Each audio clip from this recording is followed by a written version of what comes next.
Hey everyone, welcome to Taking the Pulse, a healthcare and life sciences video podcast. I am Heather Hoops Matthews, here in the studio in South Carolina today with Maynard Nexsen healthcare attorney Matthew Roberts. Matthew, good to be with you. Good to see you. Exciting to have a new Yes, person a joining new face. us. That's the right. The newest member of our team. That's right. The newest member Hello. of Maynard Nexsen's healthcare team, Rebecca Thornhill. Thank you so much for joining us. Hello. Hello, and glad to be here. Thanks for having me. You are in the Knoxville, Tennessee office, and you bring a wealth of experience to the team, litigation, transactional, regulatory, with a particular focus on CON, Certificate of Need, and licensing regulations for facilities. Tell us more, expand on that about your background and how you got into healthcare. Sure, I'm glad to. Well, I think you hit the nail on the head sort of when you described my practice as, being a litigator first. And, I've been practicing now 16 years. When I started back in 2009, I, was in our securities litigation group at the firm I was with then. And, I fully anticipated just being a litigator. And then one afternoon, my mentor walked down the hall and said, "Hey, would you like to be a certificate of need lawyer?" And I said, "Oh, yes, of course. I'd love that." And then I immediately Googled, what is a certificate of need? Just because that was so different from my current practice. And at the time, it was a really great way to get on your feet experience as a young associate, right? CONs are opposed, they go to hearing panels, and then eventually, can go through the court systems, which is why they take a long time. So I started that back in, early 2000s, the aughts, I guess we call them now, and have been doing it ever since. Heather, I think you mentioned I focus particularly on certificate of need, both in Georgia and Tennessee, but also that has, sort of evolved and expanded into more healthcare, litigation, facility licensure. And then I also work with a fair number of group practices and individual physicians on sort of, what are the practice requirements in those particular states. Well, Rebecca, welcome to the podcast. We're glad you're on the podcast, certainly glad you're at the firm. And talking about CON has been looked at by a bunch of states in the Southeast as to whether it's needed. And there's been some deregulation in states like South Carolina and like North Carolina, and Georgia's got some legislation. Where do you see the future of CON going in terms of this trend toward deregulation? I've been thinking about that a little bit, and I think it's sort of, if you picture a snowball, like kind of rolling down a hill, right? And as the further it goes, it gets faster and it gets bigger and bigger and bigger. I kind of feel like that's sort of where we're going with certificate of need, right? It's the sort of outrage, for lack of a better term, about certificate of need and, how it inhibits consumer choice and all of these things has sort of been difficult to ignore. What I would say, though, and I think it's important to remember, when we talk about deregulating or repealing CON, it's not an all or nothing proposition, right? Like, it's not like we have to say we have CON and we regulate every single healthcare service in a particular state, or we have no CON and, it's just the wild, wild west. I think there are a lot of different, options. For instance, one option would be, you start removing the CON barriers to facilities for underserved populations, right? Like you might say intellectual disability habitation facilities or psychiatric abuse substances. That's one. You might also, remove the CONs for those services that are unlikely to be overprescribed, right? Like a burn unit, for instance, a NICU. Those are very specific services that are required by a very particular type of patient. The other thing, you can sort of limit the universe of who can oppose a certificate of need, right? You can limit it geographically. So for instance, in Georgia and now Tennessee, it has to be within 35 miles of the facility you're opposing. Or, some states have sort of toyed with the idea of maybe we just remove the opposition parcel of it altogether, right? And so it's just the state. So, I think deregulation is certainly happening and there's certainly a push for it, but that can look a lot of different ways. And I think Georgia, Tennessee, North Carolina, and South Carolina all sort of show different ways that can Right. be. And we don't know the states that have deregulated and eliminated CON. We haven't seen in those states the costs go down. We have seen that the market has become a little more chaotic and less predictable. Sure. But not surprisingly, you have not seen a market dynamic where more competition, it reduces the cost. So, and I will say, and we'll talk about it later in the interview, but you can't just say there's not going to be any regulation of facilities Sure. on licensing. And some of the stuff that's happened and been proposed, if it's not replaced with some additional licensing regulatory reform, we're going to have potential safety concerns. Right. That's the big risk. Right. So, Well, Absolutely. let's talk about that, really, Right. honestly. Deregulation kind of in a wider scope. And, just as a layperson here, I'm like, I want there to be regulations for Sure. a healthcare facility. it's complicated because you want there to be an open heart program on every street corner, but then you want it to be regulated. And you want Right. it to be quality, Right, but it right. can't. Right. Right. What are you thinking here in the wider view of deregulation, benefits, risks, that sort of thing, Rebecca? Sure. I think, I've been on both sides of this, and so I can sort of argue the both sides of this coin. I think when people talk about repealing and the benefits of that, you say one, consumer choice, right? You say you want to invite as many healthcare providers into the community as you can, and then sort of from a free markets perspective, you would think more competition means lower prices for everybody, right? So that's always a big one. Two, when we talk about, some of the other things, it brings innovation, right? It fosters competition and it increases access. That's what people say are some of, the benefits of getting rid of CON. Now, okay, so what are the cons rather? One, when you pull away CON, there is certainly less regulation, right? And so you have to think about, well, how are we going to regulate in other areas? Is it going to be facility regulation? Is it going to be accreditation programs externally? That's one option. And then I think the other thing, and this is a big issue, is what is the effect is it going to be on community hospitals, right? Mm-hmm. Because if you think about it, community hospitals, they have to treat the people who cannot pay, right? That is a federal requirement. That's not true if you just want to open a freestanding imaging center, right? That's not true if you want to open an ambulatory surgery center. So for community hospitals and rural hospitals in particular, those outpatient service lines are so important to their bottom line, right? So for instance, if you have a rural hospital down in South Georgia, and their home health program is hugely beneficial to the hospital, which allows sort of those other service lines to keep the doors open. If you remove CON and all of a sudden you have, 7 or 8 home health providers competing in the market, it could be really financially devastating to some of these community hospitals. Yeah. So those are sort of, the pros and cons Right. as it is. Yeah, I agree. Good points. You mentioned the politics of CON and the politics of healthcare regulation. Surprisingly, politics have seeped into healthcare regulation, and the Koch brothers started a number of years ago promoting anti-CON legislation across the country as a part of a deregulation push that they were behind. What are some of the implications of political involvement in healthcare regulation, and both good and bad? Because obviously, the healthcare industry is the most regulated industry on the planet, and some deregulation is absolutely appropriate.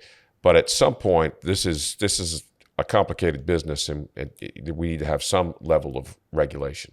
What are your thoughts on that?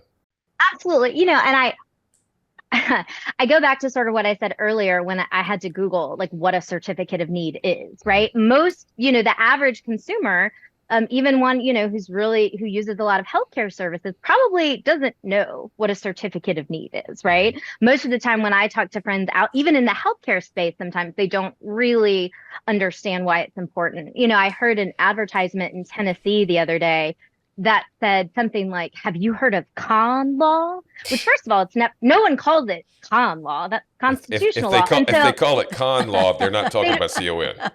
Exactly. And they're sort of, talking about how it limits choice and how expensive it is to have a surgical procedure at a hospital versus ambulatory surgery. And so if that's sort of that surface level understanding that consumers are getting, well, that's not great for politics, because they're going to say, their legislatures or individual legislators are going to do the polling and say, oh, nobody likes CON. We should, really look in, support repealing. But no one has really thought about what it is truly. And they don't a lot of times know. And then two, what are the ramifications of that going to be? So, I hope that answers the Yeah, it question. does. I mean, frankly, the policy behind CON, there used to be a federal CON program back in the 70s. And It did. but the policy is actually designed to decrease cost by not offering services that aren't needed. And so it's actually a more conservative policy than people realize, but that's not what gets debated on the political side. That's right. Exactly. What about cost-related challenges? Rebecca, what are your thoughts on possibly what states could face as maybe they move to what might be politically popular to deregulate?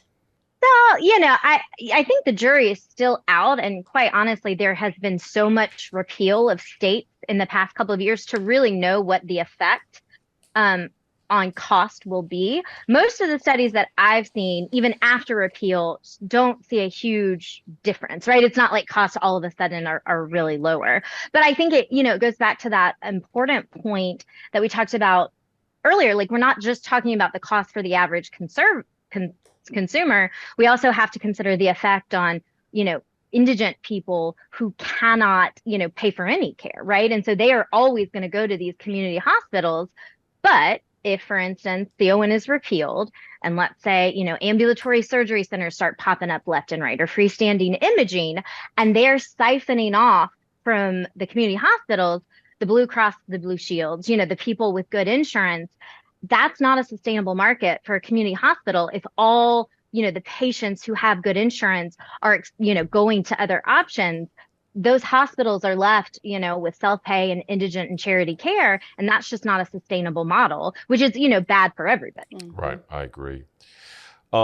We talked about licensing a little bit earlier, and you do work on facility licensing this beyond CON, which is important. That's whether they be ambulatory surgery centers, hospitals, or imaging centers. As we see this trend toward deregulation, what kind of impact do you think that'll have on licensing standards, particularly facility licensing standards, which should be relevant to people who might have to have a medical procedure at some point in the future? And I think that's a really interesting question. And I think a lot of times people don't really, when they talk about CON and facility licensure, they don't understand that they're two separate things, right? There's certificate of need, which basically is concerns to access and demonstrating a numerical need in whichever service area you want, right? That's one part. There's also facility licensure. And what's been interesting to watch as, sort of we move towards repeal of some service lines for CON, facility licensure is sort of stepping into the gap sometimes. And I think Tennessee is a really good example of this. Tennessee just passed some additional reform to its certificate of need statute. And one of the things that's deregulating is ambulatory surgery centers. But to sort of address these issues that we've talked about, sort of cost and effect on hospitals, they're doing two things as additional licensing requirements for ASC. First, they have to participate in TennCare, which is, the state Medicaid program. And two, they have to provide a commensurate level of indigent and charity care as a similarly situated hospital. They did something, it's not facility licensure, but on a similar in a similar vein. For PET scanners, they're deregulating those in 2025, but they're also requiring that they be accredited by the American College of Radiology. So I think that just goes to show, even if we get rid of CON or we scale it back, there are other ways to sort of protect quality healthcare. And hopefully that's beyond the politics, because you do want the facilities to be safe and operating in a consistent manner, right? Absolutely. Well, in saying that they need to do that is one thing, but Rebecca, how do they enforce it? How do they monitor it? How are they making determinations based on quality in a deregulated market? And I think that's a very good question, but I think it's also important, when we talk about certificate of need in most states and the ones that I practice, it's not like they're studying outcomes, right? It's not like, their provider requirements. Really, I mean, it's really looking at need and access. So I think that goes back to one, it's the legislature, right? Who I think Tennessee is a great example. They said, all right, we're going to remove these barriers to CON. Let's make the requirements more stringent from a licensure and accreditation perspective, right? So, I think we just have, and I think another thing, speaking of Tennessee, in terms of, keeping up with this, one of the things that was mandated in this latest legislation is a 6-year study to examine the effects of what the reform has done to certificate of need and to facility licensure. So, I think this is going to continue to be something that even if we, deregulate it, we've got to keep our eyes on what is this doing? What is the effect doing that? And I think that is something the legislator will have to continue. I think we'll have to keep our eye on quality too. The payers are going to be focusing on quality as we delve more into value-based care, where you're looking at cost and quality as the two metrics that are the most important. But ultimately, the quality data should be looked at by the regulatory bodies as well. And I don't know that we're ready for that at this point, but that's going to be something that we're going to have to deal with because all these ASCs and hospitals have quality designation scores, some of which are accurate, some are probably not accurate. But as that ability to track quality becomes more predictable and reliable, don't you think, Rebecca, we're going to be seeing that more as a regulatory model possibly? Absolutely. Yeah. Definitely agree with that. So you mentioned at the start of the interview, you are a healthcare litigator, and that's one of the many reasons that we were interested in recruiting you and hiring you is to litigate healthcare disputes beyond just CON and licensing. But how has your experience as a healthcare litigator shaped your perspective of regulation of healthcare facilities and these changes in the regulatory framework? I think that is such a good question. Well, let's talk about CON first, and then we'll talk about sort of how you can apply that broadly. I've seen both sides of sort of the CON coin. I had one client who is, does a ton of freestanding imaging centers throughout the Southeast, tried for years to get into Tennessee and kept getting rejected every time we did a CON application. And now you look at Tennessee, there's very, very little non-hospital based imaging in Tennessee. And that's not great for consumers, right? I mean, especially when you think about freestanding imaging is always going to be cheaper than a hospital based. So you see that on one side. And then, I've represented rural hospitals when they're, opposing the CON application of a home health provider that's coming into a very rural county that is basically going to decimate the hospital's bottom line. And that's the other thing, being involved in healthcare litigation. These CONs can drag on for years, right? Like they're and so then you think about in terms of, is this good for healthcare either, right? That, I mean, like there is a provider who really wants to come into the market, who has done the legwork, thinks that there is a need for it. And even if the department grants the application, this can drag on for years and years and years through various appeal levels. To move away from CON for a minute, I think just in terms of, like, let's take False Claims Act as an example. You as a provider can think you're doing everything right, and you think you understand the regulations, but there are so many of them and they're so dense. I think it's really important to have competent healthcare counsel who can sort of advise you and say, hey, by the way, this post-COVID, allowance is going away in 2024, right? Or, the DEA is deciding how they're going to do prescriptions electronically after this. So, so I think that's just something else that's important in just this ever-changing landscape of, healthcare regulatory to, make sure that you have someone you can trust who's going to help you with that kind of thing. Right. In addition to quality counsel, is there anything else that you would suggest to healthcare providers, going forward who are just trying to navigate this complex industry? Sure. I think, the associations who have powerful lobbies, those are really helpful in terms of advocating on your behalf. I also think having relationships with, the people at the Department of Community Health in Georgia or the Healthcare Facilities Commission, the people that you can get on the phone and, ask questions, I think that's another sort of really important piece. I think that's a great idea. Being able to represent your opinions before the legislature, and whether through association or go to a committee hearing meeting, and then having a relationship with your regulatory authorities is crucial. Mm-hmm. Very important. Yep. Well, Rebecca Thornhill, welcome to the family.